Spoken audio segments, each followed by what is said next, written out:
Bom dia, boa tarde, boa noite, paz a todos. O meu nome é Danilo e esse é o nosso canal Templo em Construção. Espero que você tenha tido uma ótima semana até aqui, tenha tido um bom final de semana e que tudo esteja em paz aí na sua casa, com a sua família e que a gente possa ter uma ótima semana por vir. O tema do vídeo de hoje é Seja Como Eles. E por que seja como eles? Aqui eu não vou falar assim, questão de ser como eles, os discípulos de Cristo, mas é uma outra turma que eu quero abordar. Eu quero abordar a turma de Roma e dos bereanos. Por que a turma de Roma e dos bereanos? É uma turminha legal, sabe? Diferente de muitos religiosos hoje em dia, a turma de Bereia e a turma de Roma, como eu vou mostrar aqui para vocês, eles ouviram a pregação de bom grado e analisaram, que é o que eu venho trazer para você aqui, que você venha analisar agora o que você ouve, filtrar, como disse Paulo, que eu não me lembro, mas eu vou colocar aqui o texto, o local do texto, que ele diz: não desprezeis a profecia, mas examinai tudo e retendes o que for bom, ou seja, guardem o que for bom. Quando pregarem algo para vocês, falarem algo para vocês em relação às escrituras, vocês guardem o que for bom. E como é que você vai guardar o que for bom se você não sabe analisar o que é dito? Por exemplo, alguém chega para você e diz que Cristo não veio em carne, ou não subiu nas nuvens, subiu em nuvens. E você pensa, não subiu em nuvens, não, foi os anjos que carregaram ele pelos braços. E você não conhece a escritura e ouve isso. Agora, quando você conhece a escritura, você vai lá e diz, não, está lá escrito, subiu em nuvens. Então, você não ouve essa pessoa. E para isso, o conhecimento das escrituras é necessário.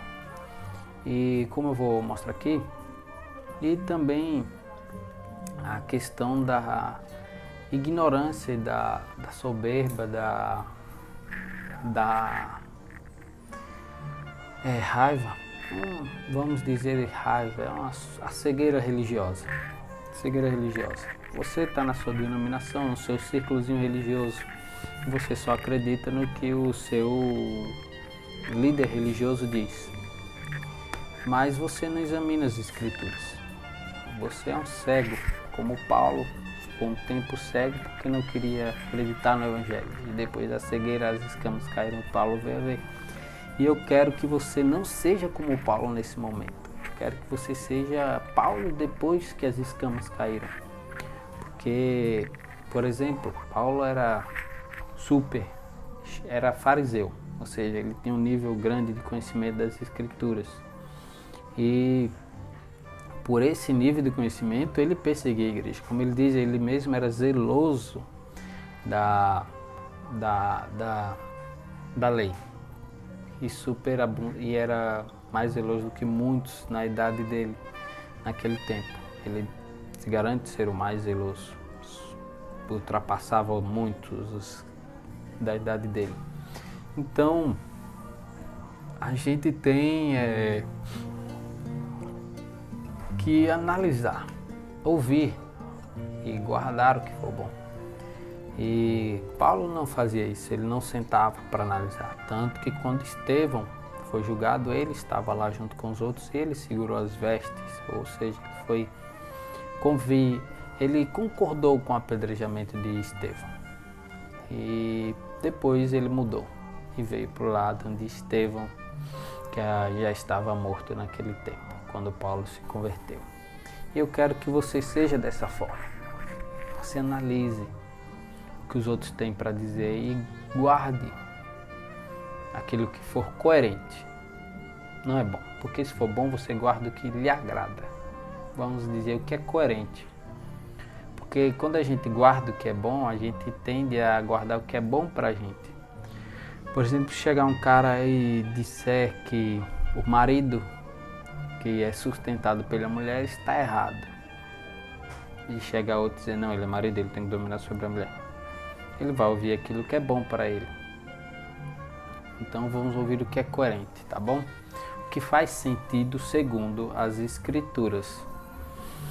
E já desde agora eu venho dizer para aqueles maridos que não trabalham, mas são sustentados pelas suas mulheres e que me ouvem que eles estão totalmente errados, vão trabalhar, tá bom? A Escritura diz que aquele que não trabalha não coma, tá bom? Então se você não trabalha, não coma do que sua mulher faz. Se você não ajuda em casa financeiramente, não coma, tá bom? Passa a fomezinha e vai fazendo jejum até conseguir um trabalho. E eu não estou falando isso para quem está desempregado e não consegue um emprego, eu estou falando para aquele que realmente não quer trabalhar. E a gente agora vai ver essa questão da história, essas histórias de Paulo com os bereanos e com os romanos. Em Atos 17 é onde está o texto sobre os bereanos. E a gente vai chegar lá e vai encontrar Paulo primeiramente em Tessalônica. Quando ele está em Tessalônica, ele prega para os judeus. Porque sempre que ele chegava na cidade, ele procurava primeiro uma sinagoga judaica para pregar primeiramente para os judeus. E quando Paulo chega em Tessalônica, ele prega para os judeus e uns creem e outros não. Aqueles que não creem se revoltam, juntam homens vadios lá da rua e incitam o povo a ir com eles atrás de Paulo e Barnabé, creio eu que era Barnabé que estava com Paulo. E nesse momento eles chegam na casa onde provavelmente Paulo estava. E Paulo não está mais lá. Eles pegam os donos da casa, os cristãos, os irmãos que estavam lá, e levam eles para serem queridos. Mas aí esses irmãos são livres e depois à noite eles mandam Paulo para Bereia. E chegando em Bereia, Paulo vai na sinagoga, como sempre fazia, e prega a eles. E aqueles de Bereia, diferentemente dos de Tessalônica, eles ouvem de bom grado, ou seja, eles recebem bem Paulo, não com revolta ou com gritaria ou qualquer tipo de má educação. Eles ouvem Paulo e alguns deles creem, os outros não, mas por não crerem eles não saem perseguindo Paulo, diferente dos Tessalônica. E eu vou ler aqui para vocês, e isso está em Atos 17, versos 10 ao 12. Vamos lá. E logo os irmãos enviaram de noite Paulo e Silas a Bereia. E eles chegaram lá. Foram à sinagoga dos judeus. Ora, foram estes mais nobres do que os que estavam em Tessalônica, porque de bom grado receberam a palavra, examinando cada dia as Escrituras, se estas coisas eram assim. De sorte que creram muitos deles, e também mulheres gregas da classe nobre, e não poucos homens. Mas logo que os judeus de Tessalônica souberam que a palavra de Deus também era anunciada por Paulo em Bereia, foram lá e excitaram as multidões. Como você viu, Paulo saiu de Tessalônica e foi para Bereia e foi pregar aos judeus. E disse que eles foram mais nobres, ou seja, foram mais educados do que os de Tessalônica. Foram pessoas mais, como eu poderia dizer, mais evoluídas, sem ignorância religiosa. E muitos ouviram Paulo e passaram dias analisando o que Paulo falava, e muitos creram e outros não. E até mulheres romanas e homens romanos se converteram ao evangelho que Paulo pregava. E os judeus que estavam em Tessalônica souberam que o evangelho era pregado em Bereia e foram lá e incitaram a multidão atrás de Paulo e Silas. Para você ver que não foram os bereanos, os judeus de Bereia, mas sim os de Tessalônica, que, como eu já tinha dito, já tinham feito isso com Paulo em Tessalônica. Saíram de Tessalônica para ir perseguir Paulo em Bereia. E agora a gente já vai para outro momento da carreira de Paulo no Evangelho, que é depois que ele é preso e é levado a Roma. Lá ele aluga uma pensão e chama os judeus de Roma para falar para eles o porquê ele tinha sido preso. Que ele pensou que essa notícia já tinha chegado ao ouvido de todos, mas ele queria se defender para os irmãos judeus, porque ele ainda tinha os judeus como irmãos. E todos nós Temos que ter os judeus que creem em Cristo, não creem, por mais que não creem, judeus como nós, porque somos irmãos, filhos do mesmo Deus. Nós somos adotados, enxertados na videira, enquanto eles já nasceram videira. E nesse tempo, Paulo chega lá e fala com eles sobre o porquê de ter sido preso, que era tudo uma questão de engano e perseguição dos judeus de lá. E os judeus de Roma dizem que nunca tinham ouvido falar nada, mas queriam ouvir Paulo falar sobre esse caminho. Que caminho? O Evangelho, sobre a crença em Jesus Cristo.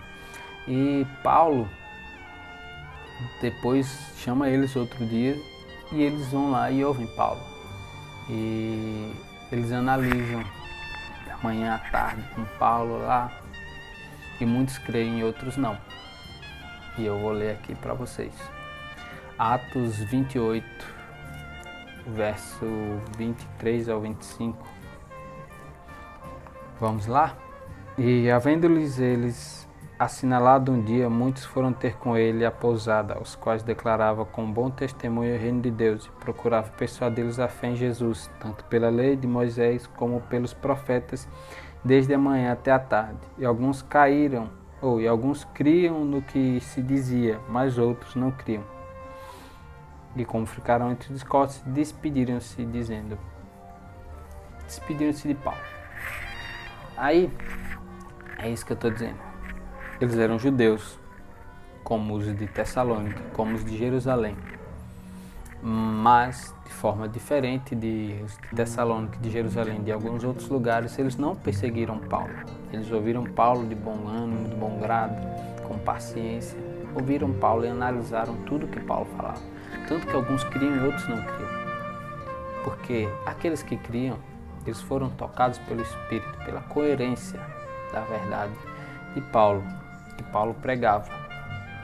A gente não sabe muito como era a pregação a fundo de Paulo. Temos poucos dados sobre toda a pregação de Paulo. Porque Paulo passou anos, às vezes dizem que ele passou 3 anos em uma cidade só. E lá formou a igreja. A gente não sabe tudo que ele falava para cada um. Então, a gente não tem as palavras ditas, palavra por palavra, sobre o que Paulo pregava. E o que eu quero trazer aqui com esses textos é que aquele que me ouve e não concorda comigo, analisa. Pega o texto, lê o texto junto comigo quando eu trouxer, analisa, vê se tem coerência. Se tem coerência, você vê, é a verdade. É coerente com a verdade. Se você está na sua denominação e ouve o seu líder denominacional pregar, analisa também para ver se o que ele fala é coerente. Não fica na cegueira daqueles que prenderam Paulo em Jerusalém e daqueles que perseguiram Paulo em Tessalônica. Porque dessa forma, mesmo que você esteja lá obediente na denominação, você se vai contra a verdade. Quando você não ouve quem prega o que tem coerência, você vai contra a verdade. E não é isso que Deus quer, não é isso que o Espírito Santo quer, não é isso que Cristo quer. Que nós sigamos o caminho contrário ao da verdade. Ele quer que a gente siga o caminho da verdade. E sejamos companheiros uns dos outros nessa verdade. E eu quero que você me ouça, mas analise. Não é porque o Danilo é meu amigo, tenho muita consideração por ele. Não, analisa. Analisa o texto. Não me segue cegamente. Entendeu? Analisa o texto. Se você vê que é coerente o que eu falo, e você diz, é verdade, o que o Danilo está falando, tá.